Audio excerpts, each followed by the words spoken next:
ವೈಭವವನ್ನ ನೋಡಿದ್ದೇವೆ. ಬಹಳ ಸುಂದರವಾದಂತ ಕಲ್ಯಾಣವನ್ನ ಕಟ್ಟಿದ. ಎಷ್ಟು ಶರಣರು, ಏನವರ ಜೀವನ ಪದ್ಧತಿ, ಅವ್ರದ ಅನುಭವ, ಏನವರ ನುಡಿ ಮಾತುಗಳು, ಅದ್ಭುತವಾದಂತ ಮಾತುಗಳು.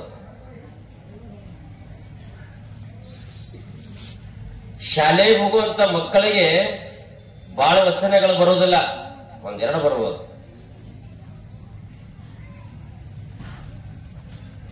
ಆ ಮಕ್ಕಳ ಮುಖದಿಂದ ಸಿನಿಮಾ ಹಾಡ ಯಾರು ಹಾಡ್ತೀರಿ ಅಂದ್ರೆ ಗೆಳತನಾದ್ರೂ ಮುಗಿಯೋದಿಲ್ಲ.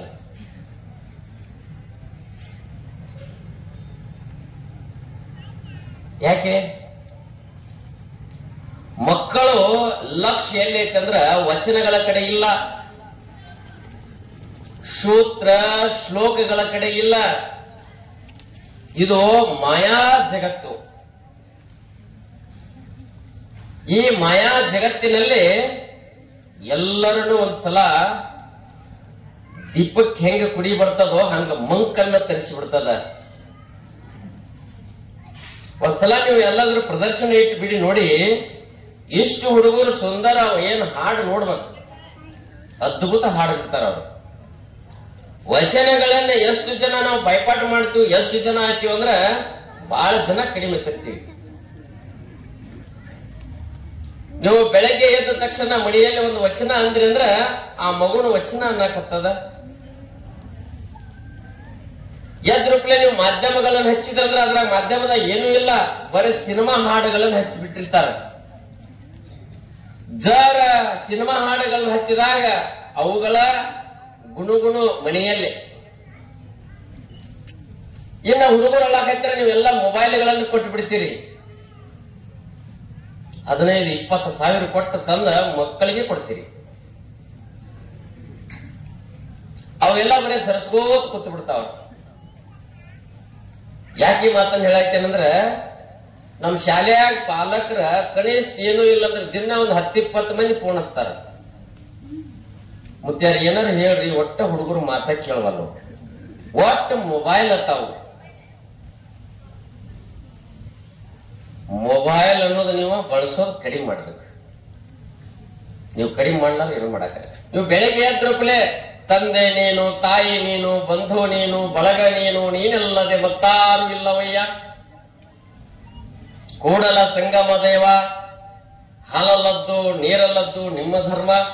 ನೀವು ಮನ್ಯಾಗ ಅನ್ನಕತ್ರಿ, ಆ ಹುಡುಗರು ಅನ್ನಕತ್ತಾವ.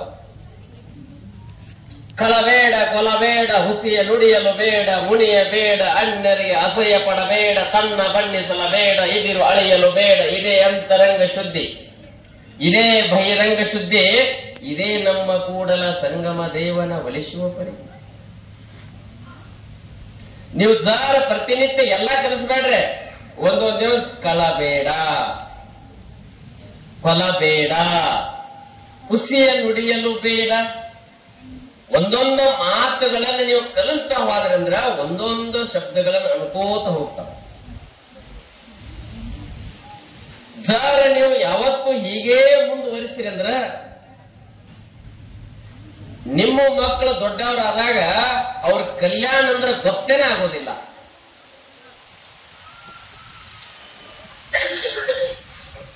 ಎಷ್ಟು ಜನ ಊರಾನ್ ಹಿರಿಯರ ಕೂಡಿ ನೀವು ಪ್ರವಚನ ಹಚ್ಚಿದಿರಿ, ಬಹಳ ಖುಷಿ ನಮಗೆ.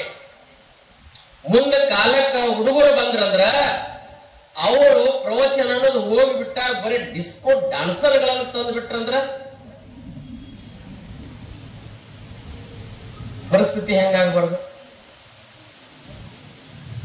ಬೇಕಾದ್ರೆ ನೀವು ಒಂದ್ಸಲ ಪ್ರಯೋಗ ಮಾಡಿ ನೋಡಿ. ಈಗ ಇಷ್ಟು ಜನ ಅದರಲ್ಲ ಡ್ಯಾನ್ಸರ್ಗಳನ್ನ ತರಿಸ್ರಿ, ಊರಾಗ ಒಂದು ಮುದುಕ ಮನೆಯಾಗಿರ್ತಾರ, ಹೇಳಿದ್ದೆ ಕೇಳ್ತಾನ. ಚಾಲೆಂಜ್ ಮಾಡ, ಮುದುಕರು ಎಷ್ಟು ಮನೆಯಾಗ ಉಳಿತಾರಲ್ಲ, 1 ಲಕ್ಷ ರೂಪಾಯಿ ಕೊಟ್ಬಿಡೋಣ. ಹೆಂಗ ಆಕರ್ಷಣೆ ಅನ್ನೋದು ಬಸವಣ್ಣವರ ಕಾಲಕ್ಕೂ ಇತ್ತೆ, ಆಕರ್ಷಣೆ ಇಲ್ಲಂತಲ್ಲ. ಪ್ರಪಂಚ ಯಾವ ಕಾಲಕ್ಕೆ ಜಗತ್ ಹುಟ್ಟೇ ಬಿಟ್ಟದ. ಆದ್ರೆ ಬಸವಣ್ಣ ಆಕರ್ಷಣೆ ಏನ್ ಮಾಡಿದಂದ್ರ ಎಲ್ಲ ಶರಣರನ್ನ ಕೂಡಿಸೋದು ಮಾಡಿದ. ಕಲ್ಯಾಣಕ್ಕ ತಂದ ಅವರನ್ನು ಕೂಡಿಸೋದು ಮಾಡಿದ.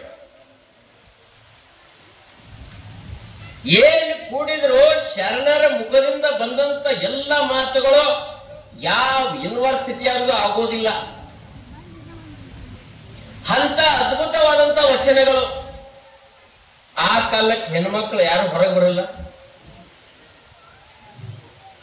ಆಗಿನ ಕಾಲಕ್ಕೆ 1000 ವರ್ಷದಿಂದ ಹೆಣ್ಮಕ್ಳು ಹೊರಗೆ ಬರಂಗಿಲ್ಲ. ಅಂತ ಕಾಲದಾಗ ಎಷ್ಟು ಜನ ಹೆಣ್ಮಕ್ಳು ವಚನ ಬರೀತಾರ? ಸಾವಿರ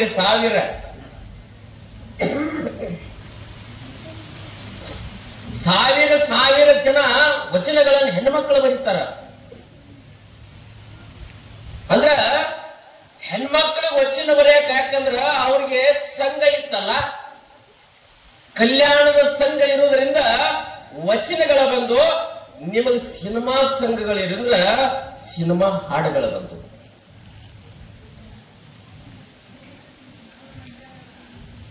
ಯಾವ ಕಡೆ ತಿರುಗಿಸ್ತೀರಿ ಆ ಕಡೆ ಬದಲಾಗ್ತೈತೆ. ಮಣ್ಣಿನ ಮೂರ್ತಿಗೆ ಗಣಪತಿ ಮಾಡ್ರಿ, ನಾಳೆ ಬರ್ತಾನ ಸದ್ದ. ನೋಡ್ಬೇಕು ಏನು ಡಿಜೆ ರೀ. ಹುಡುಗರಿಗೆ ಮೇಮ್ಯಾಲ ಕಬರ್ ಇರಂಗಿಲ್ಲ, ಅಂಗಿ ಹಾಕೊಂಡು ಅನ್ನೋದು ಕಬರ್ ಇರಂಗಿಲ್ಲ. ಏನ್ ಹಾಡ ಗಣಪತಿ ಆಟ ಆಗ್ಬೇಕು. ಮನುಷ್ಯರಿಗೆಲ್ಲ ಗಣಪತಿ. ಏನು ಹುಡುಗರು ವಿಚಿತ್ರ. ಮಣ್ಣಿನ ಮೂರ್ತಿಗೆ ಗಣಪತಿ ಮಾಡ್ರು ಹೂಣಾತಾನ, ಶಿವನ ಮಾಡ್ರು ಹೂಣಾತದ. ಯಾಕಂದ್ರೆ ನೀವು ಯಾವ ರೀತಿ ಆಕೃತಿ ಮಾಡ್ತೀರಿ, ಮಣ್ಣು ಹಂಗ ಆಕೃತಿ ಆಕತಿ. ಹಂಗ ನಿಮ್ ಮಕ್ಕಳಿಗೆ ಕಲ್ಯಾಣದ ಆಕೃತಿ ಮಾಡಬೇಕು. ಕಲ್ಯಾಣದ ಆಕೃತಿ ಮಾಡಿದಾಗ ಕಲ್ಯಾಣದ ಸುಲಭ ಬಂದಿದ್ದಿಲ್ಲ. ಮತ್ತ ಬಹಳ ಜನ ಕೆಟ್ಟಿದ್ರ. ಬಸವಣ್ಣವ್ರಿಗೆ ದಿನ ಹಿಂಸೆದೊಳಗ ಬಸವಣ್ಣ ಎಷ್ಟು ನೊಂದಿರ್ಬೇಕು, ಎಷ್ಟು ಬೆಂದಿರ್ಬೇಕು. ಒಂದು ಸಲ ಸಿಟ್ಟಿಲೆ ಯಾವ ಶರಣರಿಗೂ ಮಾತಾಡ್ಲಿಲ್ಲ.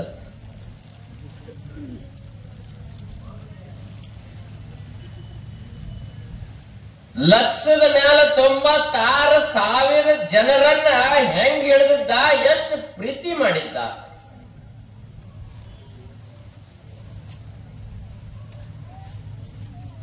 ದಿನ ಬಂದ ಬಸವಣ್ಣ ನನಗ ಅದಿಲ್ಲ, ಈದಿಲ್ಲ, ನನಗ್ ಹಂಗಾಗ್ಯದ, ನಿನಗ್ ಹಿಂಗಾಗ್ಯದ ಅನ್ನತಿದ್ರ ಏನು ವ್ಯವಸ್ಥೆ.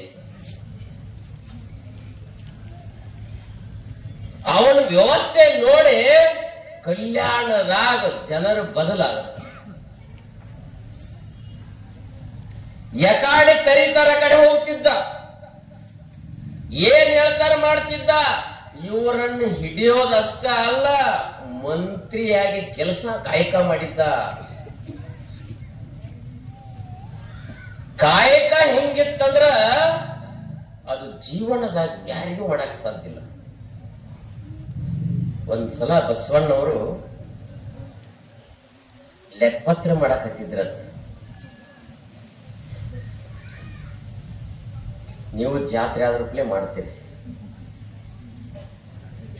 ಎಷ್ಟು ಬತ್ತು, ಎಷ್ಟು ಹೋಯ್ತು, ಎಷ್ಟು ಉಳಿತು ಇದೆ. ಬಿಜ್ಜಳನ ಆಸ್ಥಾನ ಮಂತ್ರಿಯಲ್ಲಿದ್ದಾಗ ಇವತ್ತಿನ ಖರ್ಚು ಏನಾಗೈತೆ ಅನ್ನೋದು ಬರೆದಿಡಬೇಕು. ಶರಣರಿಗೆ ಬಂದಾಗ ಯಾರು ಬಂದಾರ, ಏನ್ ಮಾಡಾಕತ್ತಾರ, ಲಕ್ಷದ ಮ್ಯಾಲ 96,000 ಮಂದಿದ ಹೆಸರು ನೆನಪಿಟ್ಕೋಬೇಕು. ಇಷ್ಟು ಕೂತಾರ ಎಲ್ಲಾರು ಹೆಸರು ಹೇಳಕ್ ಒಬ್ಬರಿಗೂ ಸಾಧ್ಯ ಇಲ್ಲ. ನಿಮ್ಮ ಊರಾಗ ತಪ್ಪು ಹೇಳಕ್ಲೇ. ಅಷ್ಟು ಮಂದಿನ ಹೆಸರು ಬಸವಣ್ಣ ಮುಖೋದ್ಗತ. ಎಷ್ಟು ಮಂದಿದ್ರಿ? ಲಕ್ಷದ ಮ್ಯಾಲ 96,000. ಮಾಡಿ ಒಬ್ಬರು ಮನೆಗೆ ಹೋಗಿಲ್ಲ, ಒಂದು 4-5 ಹುಡುಗರುದಾವ. ಏನ್ ಹೆಸರ ನಾ ಕೇಳಿ ಅವ್ರ ಮನ್ಯಾನ ಮಕ್ಕಳು ಹುಡುಗನ ಹಾಕುದ. ಅವ್ ನನಗಿಂತ ಮೊದಲ ಅವ್ ಹುಡುಗರು ಕೇಳ್ತಾರ, ಏನ್ ನಿನ್ ಹೆಸರು ಅಂತ ಕೇಳ್ತಾನ. ಅವ್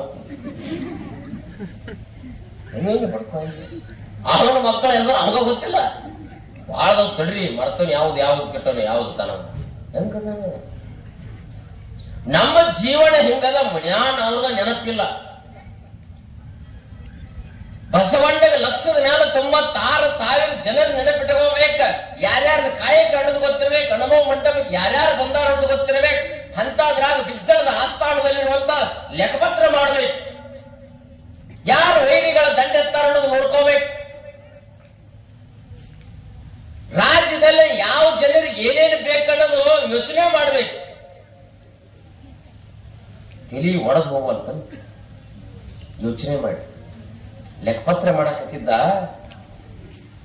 ಅವ್ರ ಮನ್ಯಾಗ ಯಾವತ್ತು ಹಡಪದ ಅಪ್ಪಣ್ಣ ಇರ್ತಿದ್ದ, ಅವ್ರ ಸೇವಕ. ಹಡಪದ ಅಪ್ಪಣ್ಣ ಕಾಯಕ ಕ್ಷೌರಿಕ. ಕ್ಷೌರಿಕ ಕಾಯಕವನ್ನ ಮಾಡ್ಕೋತ ಅಪ್ಪಣ್ಣ ಅವ್ರ ಮನೆಯಲ್ಲೇ ಇರ್ತಿದ್ದ. ಒಂದ್ಸಲ ಅಪ್ಪಣ್ಣ ಇವ್ರು ಲೆಕ್ಕಪತ್ರ ಮಾಡಕತ್ತಿದ್ರು. ನೋಡಿದವ ಬಸವಣ್ಣವ್ರ ಮನ್ಯಾಗ 2 ದೀಪ ಇತ್ತು. 2 ದೀಪ ಇದ್ದು ಒಂದು ದೀಪ ಒಂದು ಲೆಕ್ಕಪತ್ರ ಮುಗಿದ ಮೇಲೆ ಆರಿಸಿದ. 2ನೇ ದೀಪ ಹಚ್ಚಿದ. 2ನೇ ದೀಪ ಹಚ್ಚಿ ಅದರ ಲೆಕ್ಕಪತ್ರ ಮಾಡಕ್ ಹಾಕಿದ. ಅಪ್ಪನವ್ರು ಅಂದ್ರು, ಏನ್ ಬಸವಣ್ಣವ್ರು ಅದನ್ನ ಆರಿಸಿ ಇದನ್ನ ಹಚ್ತಾರ, ಇದನ್ನ ಆರಿಸಿ ಅದನ್ನ ಹಚ್ತಾರ, ಏನ್ ಹಿಂಗ್ಯಾಕ್ ಮಾಡ್ತಾರೆ, ತೆಲಿಗೆ ಕೆಟ್ಟದ್ದೇನತ್ತಿದ್ದ. ಒಂದ್ಸಲ ಕೇಳಿದ್ರ ತಿಳ್ಕೊಂಡು ಅಪ್ಪಣ್ಣವ್ರು ಕೇಳಿದ್ರತ್ತ, ಜನಗೊಂದು ಸಮಸ್ಯೆ ಅದ್ರಲ್ಲ. ಏನ್ ಅಪ್ಪಣ್ಣವ್ರೇ? ಬಸವಣ್ಣವ್ರ ಅಪ್ಪಣ್ಣವರೇ ತಿರ್ತಿದ್ರು. ಎಡಪದ ಅಪ್ಪಣ್ಣಗೆ ಅಪ್ಪಣ್ಣವರೇ ತಿರ್ತಿದ್ರು. ಅಪ್ಪ ಪ್ರೀತಿಯಿಂದ ಸೇವಕದಾನದ ತಾತ್ಸರ್ಯ ಭಾವನೆ ಇಲ್ಲ. ಬಸವಣ್ಣವರ ಯಾವ ಜಾತಿ ಬಗ್ಗೆ ಒಂದು ತಾತ್ಸರ್ಯ ಭಾವನೆ ಇಲ್ಲ. ಎಲ್ಲರನ್ನು ಬಿಗಿದಪ್ಪಿದಾತನೇ ಬಸವಣ್ಣ.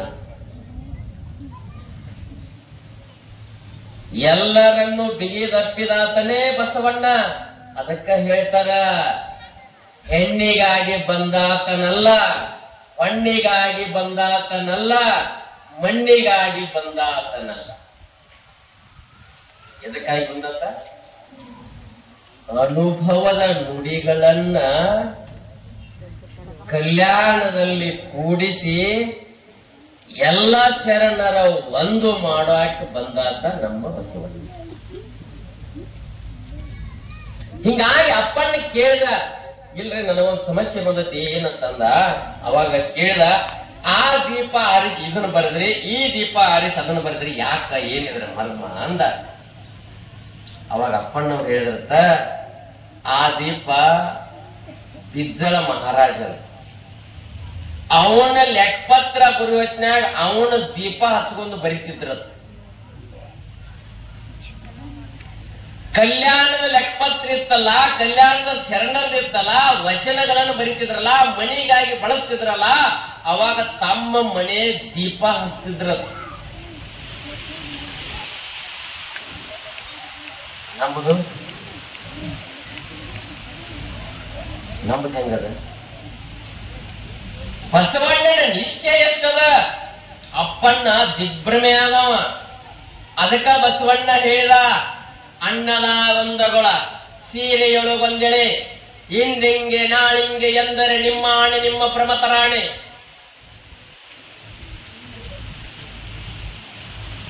ಅಡಿ ಮಾಡಿ ಹೇಳ್ತಾರಂದ್ರ, ಯಾರ್ದು ಒಂದು ಪೈ ಮುಟ್ಟದೆ ಸೇವೆಯನ್ನು ಮಾಡ್ತಿದ್ದ ಬಸವಣ್ಣ.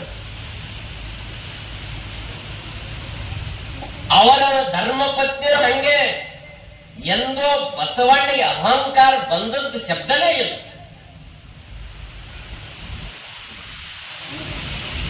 ಕಲ್ಯಾಣದಲ್ಲಿ ಅಹಂಕಾರ ಬಂದ ಶಬ್ದನೇ ಇಲ್ಲ. ಅವನ ಜೀವನದ ಪದ್ಧತಿನ ಹಂಗದ. ಎಷ್ಟು ಅದ್ಭುತವಾದಂತ ಪದ್ಧತಿ ಅಂದ್ರ ಎಲ್ಲರನ್ನು ಹಿಡ್ಕೊಂಡು ಹೋಗೋಣ.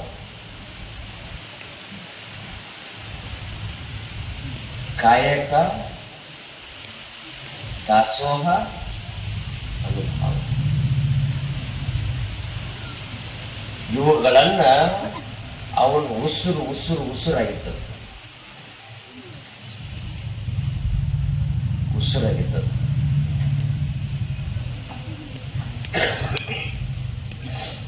ನಮ್ಮ ಬಹಳ ಪದ್ಧತಿ ಇದೆ.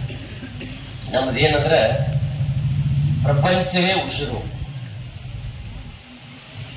ಹೊಲ ಮನೆ ಪ್ರಾಣ, ಹೆಂಡ್ರು ಮಕ್ಕಳವೇ ಜೀವನ. ಇದನ್ನ ಬಿಟ್ರೆ ಬೇರೆ ಏನು ಗೊತ್ತಿಲ್ಲ. ಅವರು ಹಂಗ ಎಷ್ಟ ವ್ಯತ್ಯಾಸ. ನಿಮ್ಗೊಂದ ಘಟನೆ ನೆನಪಿಸ್ತೇನೆ, ಬಹಳ ಸುಂದರ ಘಟನೆ.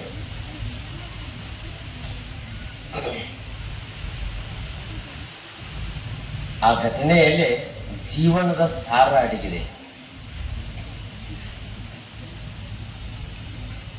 ಏನು ಜೀವನದ ಸಾರ ಅಡಗಿದೆ ಅಂದ್ರೆ, ಒಬ್ಬ ಸಂತ ಹೇಳ್ತಾನ, ಏನು ಸುಂದರ ಹೇಳ್ತಾನಂದ್ರ,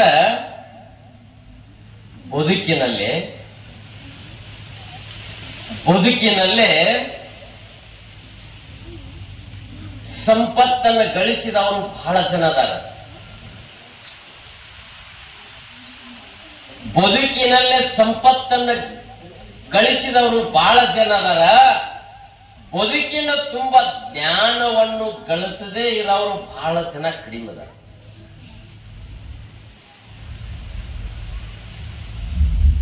ನಾವು ಜ್ಞಾನಕ್ಕಾಗಿ ಬಂದಂತವ್ರತ್ತ, ಸಂಪತ್ತಿಗಾಗಿ ಅಲ್ಲ. ಅದಕ್ಕಾಗಿ ನಾವು ಇವತ್ತು ವಿಚಾರ ಮಾಡ್ಬೇಕಾಗ್ಯದ. ಏನ್ ವಿಚಾರ ಮಾಡ್ಬೇಕಾಗಿತ್ತಂದ್ರ, ಇವತ್ತು ಏನಾದರೂ ಇರಲಿ, ನಿಮ್ಮ ಮಕ್ಕಳದಾರ ತಿಳ್ಕೊಳ್ಳಿ, ಮಗ ಇತ್ತಂದ್ರ ಸೊಸೆಯ ಆಸ್ತಿ, ಮಗ ಇದ್ದರ ಸೊಸೆಯ ಆಸ್ತಿ, ಮಗಳಿದ್ರಂದ್ರ ಅಳ್ಯಾನ ಆಸ್ತಿ. ಮಗ ಸೊಸೆಯ ಆಸ್ತಿ, ಮಗಳು ಅಳ್ಯಾನ ಆಸ್ತಿ. ಶರೀರ ಮಣ್ಣಿನ ಆಸ್ತಿ, ಜೀವ ಚಿತೆಯ ಆಸ್ತಿ. ಅದು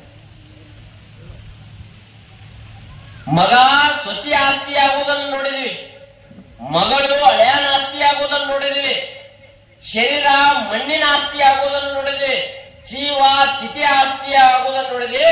ಅದಕ್ಕಾಗಿ ಜೀವನದಲ್ಲಿ 3 ಸಂಗತಿಗಳು ನಿನ್ನ ಜೊತೆ ಬರ್ತಾವ.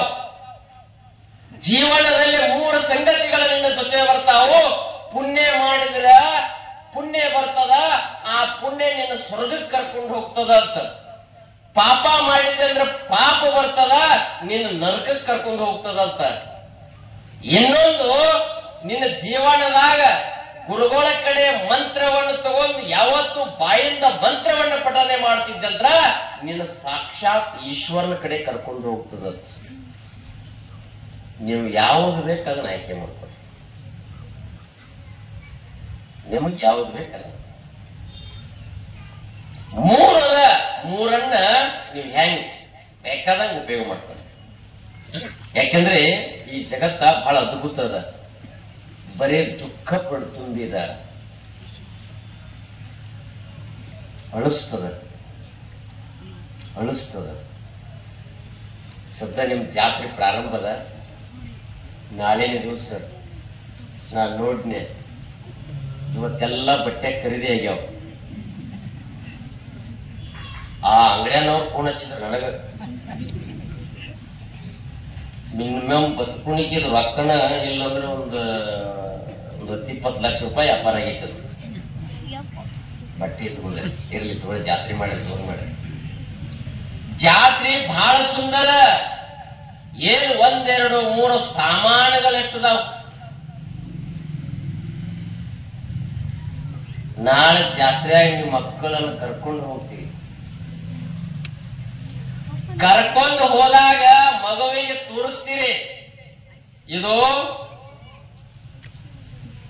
ಇಂಥ ಅಂಗಡಿ, ಚೆಂಡಿನ ಅಂಗಡಿ, ಇದು PP ಅಂಗಡಿ, ಇದು ಬಲೂನ್ ಅಂಗಡಿ, ಏನು ಬಳದ ಆಯ್ಕೆ ಮಾಡೋದ್ನಾಗ ಇವನ್ ಬೇರೆ ಮಾಡ್ತಾವ, ಇವನ್ ಬೇರೆ ಮಾಡ್ತಿರ್ತಾವ.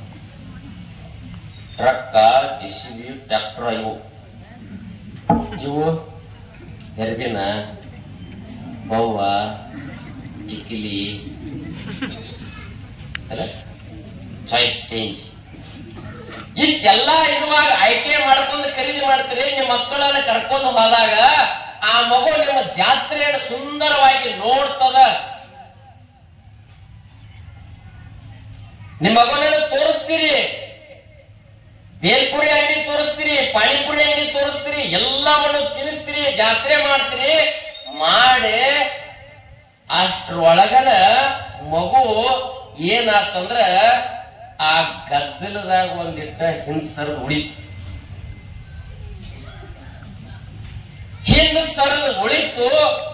ಗದ್ದಲ ಬಾಳ ಅಕಾಡಿ ಹೊತ್ತು ಇಕಾಡಿ ಹೊತ್ತು ಅಕಾಡಿ ಹೋಗಿ ಇಕಾಡಿ ಹೋಗಿ ತಪ್ಪಿಸ್ಕೊಂಡ್ರು. ತಾಯಿ ಮಗ ತಪ್ಪಿಸ್ಕೊಂಡ್ರು. ಮಗ ಅಳ್ಳಾಕಿತ್ತು. ಯಾಕೆ ಅಳ್ಳಾಕಿತ್ತು? ಹೌದು, ಊರು ನಿಮ್ದೇ, ಜಾತ್ರೆ ನಿಮ್ದೇ, ಅವೆಲ್ಲ ಅಂಗಡಿಗಳ ನಿಮ್ಮೂರಾಗ ಅದಾವ, ಎಲ್ಲಿ ಹೋಗೋದಿಲ್ಲ. ಆದ್ರ ಮಗು ಅಳ್ಳಾಕಿತ್ತ. ಯಾವಾಗ ತಾಯಿ ಕೈ ಬಿಡ್ತೋ ಮಗು ಅಳ್ಳಾಕಿತ್ತು. ತಾಯಿ ಕೈ ಹಿಡಿದಾಗ ಕುಣ್ಕೊಂಡು ನೋಡ್ತಿತ್ತ, ಹೇಳ್ತಿತ್ತ, ಆದ ಬೇಕ ಈದ ಬೇಕತ್ತಿತ್ತು. ಅದ ಮಗು ಅಳ್ಳಾಕಿತ್ತದ ತಾಯಿ ಕೈ ಬಿಟ್ಟಿದ್ರಿಂದ. ಹಂಗ ಭಗವಂತನ ಕೈ ಬಿಟ್ಟ ಮ್ಯಾಲತ್ ನಮಗ ದುಃಖ ಅನ್ನೋದು ಬರಾಕತ್ತದ. ನೀವು ಭಗವಂತನ ಕೈ ಬಿಡಬಾರದು. ಯಾವತ್ತು ಭಗವಂತನ ಕೈ ಬಿಡಬಾರದು. ಭಗವಂತನ ಕೈ ಬಿಟ್ರಿ ನೀವು ಕೆಟ್ರಿ. ಅದಕ್ಕಾಗಿ ನಾ ಹೇಳ್ತೇನೋ, ನಿಮ್ ಮಕ್ಕಳಿಗೆ ಚಲೋ ಸಂಸ್ಕಾರ ಕಲಿಸ್ರಿ, ಬರುವಂತ ಪೀಳಿಗೆ ಚಲೋ ಆಗಲಿ. ಸುಮ್ ನೋಡ್ರಿ ನಿಮ್ ಮಜಾ ಹೆಂಗದ. ನಿಮ್ಮೆಲ್ಲ ಕಮಿಟಿ ನೋಡಿ ಬಹಳ ಖುಷಿ ಆಗ್ತದೆ. ಮಣ್ಣೊಂದ ಹನುಮಪ್ಪಂದು ಕಾರ್ತಿಕೋತ್ಸವ ಮಾಡ್ತಾರೆ. ಹೆಸರು ಊರ್ ಹೇಳಂಗಿಲ್ಲ, ಸುಮ್ ನೆನಪಿಸ್ತೀನಿ ನಿಮ್ಗ. ಹನುಮಪ್ಪನ ಕಾರ್ತಿಕೋತ್ಸವ ಮಾಡ್ತಾರು. 7 ದಿವಸ ನನಗ್ ಪ್ರವಚನ ಕೇಳ್ಯಾರ. 7 ದಿವಸ ಹೋಗೇನಿ. ಕೊನೆ ದಿವಸ ಹನುಮಪ್ಪನ ಮೂರ್ತಿ ಪ್ರತಿಷ್ಠಾಪನೆ. ಒಂದೇ ದಿವಸ ಚಾಲೋ ಆತ. ಹನುಮಂತನ ಪುರಾಣ ಕೇಳಕ್ಕಿದ್ದೆ. ಯಾರ ಮಗ ಹೆಂಗ ಏನ ಹಿಂಗ ನಡೀತಿಲ್ಲ. ಮುಂದ 2 ದಿವಸ ಆತ, 3 ದಿವಸ ಆತ. 5ನೇ ದಿವಸಕ್ಕ ಒಂದಿಟ್ಟ ಜಗಳ ಚಲೋ ಆತ್ರಿ. ಯಾರ್ಯಾರಿಗೆ? ಊರಾಗಿನ ಹಿರಿಯರಿಗೆ. ಹೆಂಗ ಜಗಳ ಚಲೋ ಆತಂದ್ರ, ಅವ್ರು ಪಂಚಾಯತಿ ಅವರು ಇದ್ರದ್ರಾಗ ನಿಮ್ದು ಹೇಳಕತ್ತಿಲ್ಲ, ಅವ್ರು ಹೇಳತ್ತೀನಿ. ಮತ್ತ ಅದ್ರಾಗ ಏನಾಗಿತ್ತಂದ್ರ, ಪಂಚಾಯತಿ ಅಧ್ಯಕ್ಷ ಒಳಗ ಜಗಳ ಚಲೋ ಆಗಿತ್ತು. ಗುಡಿ ಕಟ್ಟಿಸಿದವ ಹಳಿ ಅಧ್ಯಕ್ಷ. ಅವ ಗುಡಿ ಕಟ್ಟೋಣ ಸಾಳಗೇನ ಇಲೆಕ್ಷನ್ ಬಂದ್ ಬಿಡ್ತೀರಿ, ಉದ್ಘಾಟನೆ ಮಾಡಕ್ ಆಗಿಲ್ಲ. ಅವ ನೀವು 2ನೇದವ ಬಂದಾನೆ. ಇನ್ನು ಮೂರ್ತಿ ಪ್ರತಿಷ್ಠಾಪನೆ ಮಾಡವ್ರ ಯಾರು? ಏನು ಹಳಬೋ ಏನು ಹೊಸಬ್ರೆ? ಜಗಳ ಐತ್ರಿ. ನಾ ಎಷ್ಟು ತಿಳಿಸಿಯಲ್ಲಿ ಕೇಳಲಿಲ್ಲ, ಕಂಪ್ಲೇಂಟ್ ಹಾಕ್ರಿ. ಅದು ನನ್ ಹಂಗ ಪುರಾಣ ನಡೆದೈತಿ. ಮುಂದ ಜಗಳ ಹತ್ತಿ ಘಟನೆ ಎಲ್ಲಿ ಬಂದಿತ್ತಂದ್ರ, ಹನುಮಪ್ಪನ ಹೋದ್ ಪೊಲೀಸ್ ಸ್ಟೇಷನ್ದಾಗ ಇಟ್ರು. ನೀವು ಅಲ್ಲಿಂದ ನೀನು ಉದ್ಘಾಟನೆ ಮಾಡೋದು. ಇವಾಗ ಗತಿ ಹೆಂಗ? ನಾ ನಾ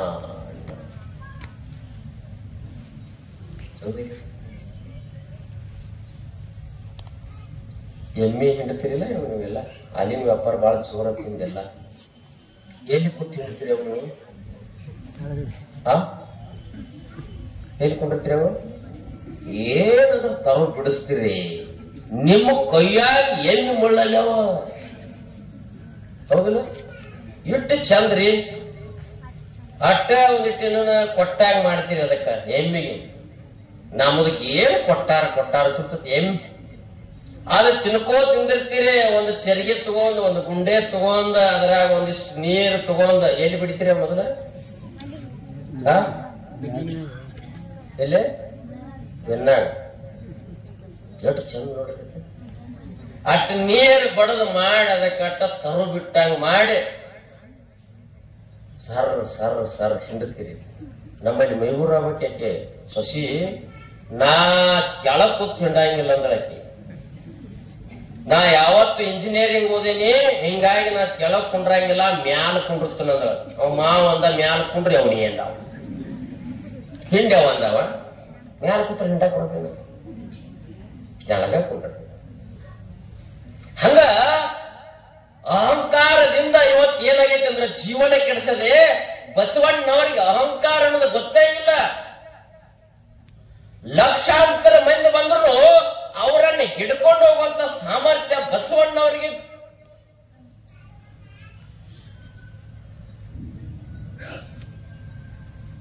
ಅಲ್ಲಮ್ಮ ಅದರ ಮುಖ್ಯಸ್ಥ, ಐಕ್ಯಸ್ಥಳದ ಮುಖ್ಯಸ್ಥ. ಸಾಯಂಕಾಲ ಆದ್ರೂಪ್ಲೆ ಚಿಂತನೆ ಮಾಡ್ತಿದ್ರು. ಭಕ್ತ, ಮಹೇಶಿ, ಪ್ರಸಾದಿ, ಪ್ರಾಣಲಿಂಗಿ, ಶರಣ, ಐಕ್ಯ ಎಲ್ಲರನ್ನು ಕೂಡಿಸಿ